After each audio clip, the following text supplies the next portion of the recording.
Welcome back to another Motivational Monday just for you. Our message is another manly hack titled A Water Mission.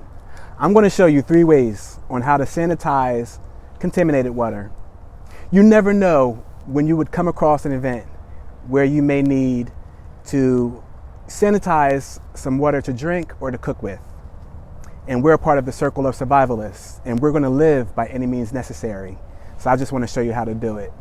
Let's go.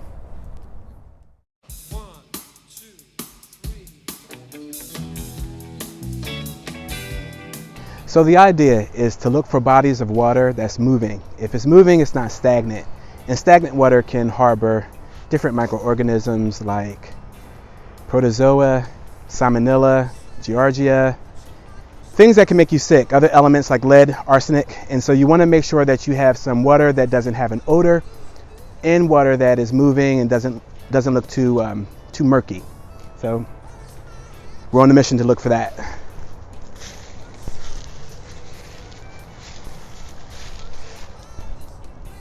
Here's some basic math. 4 cups is equal to 1 quart, and 1 quart is equal to 1 liter, more or less. We're going to be working with 1 quart and or 1 liter. The label on your bleach may say that the active ingredient contains 6% or 8.25% sodium hypochlorite. This bottle that I'm working with today is equal to 7.5% sodium hypochlorite. Now it's time for a safety checkpoint. Don't use scented bleach, color safe, or bleaches with added cleaners. And remember, it's always best practice to use gloves when dealing with bleach.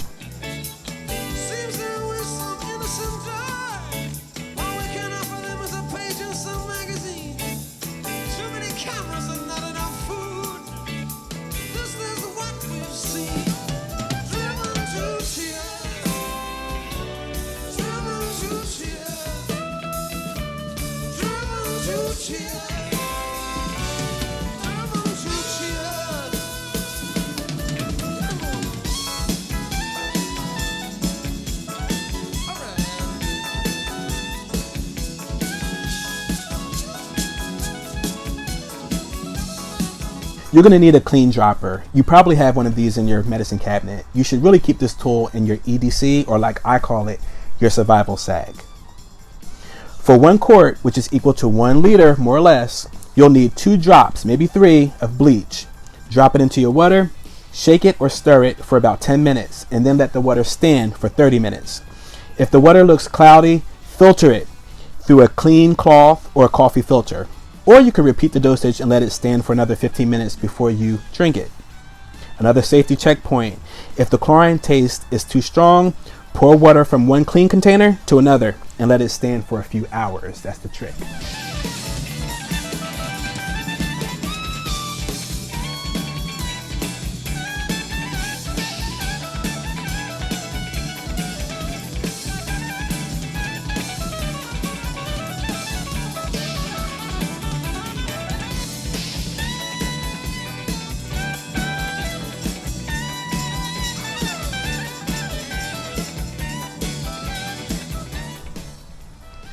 For the AquaTabs treatment, it's used to purify water from rivers, lakes, wells, cisterns, or similar systems.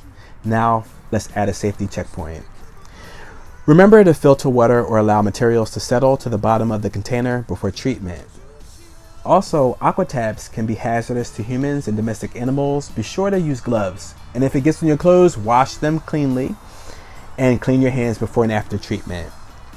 We're dealing in quarts, so you'll need a container that can hold up to 1 quart. And I should add, I'm not in any contract with AquaTabs. The company does not endorse me. I just like the product, and if it works, if it gets the job completed, why not use it?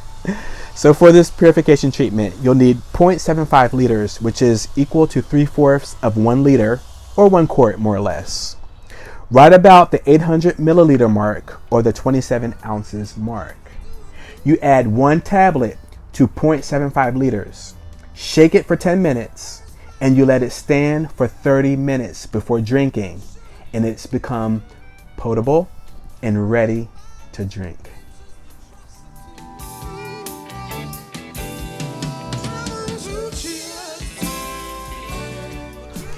Boiling water is the tried and true method to sanitizing water to make it safe to drink. And these are the steps to boiling water. You pour the clean water into a pot, you place it on the fire, and you bring it to a boil. It should take about 10 minutes or longer, more or less. And you want to see it bubbling, popping, moving, okay?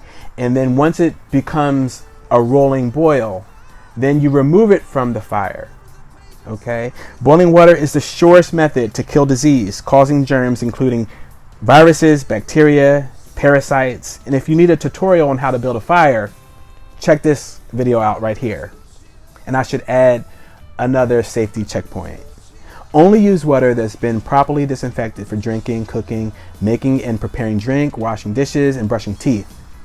If it's cloudy, let it settle and filter it using clean cloth or a coffee filter.